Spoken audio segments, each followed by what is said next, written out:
আমরা যখন প্রাক্তন শব্দটা শুনি তখন মাথায় আসে রাগ, অভিমান, তিক্ততা কিংবা একরাশ অভিযোগ।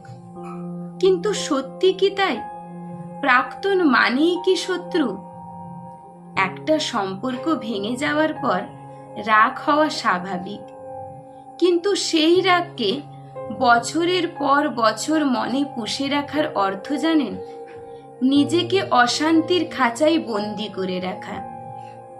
নিজেকে কষ্ট দেওয়ার থেকে বরং মনে মনে প্রাক্তনকে ক্ষমা করে দিন।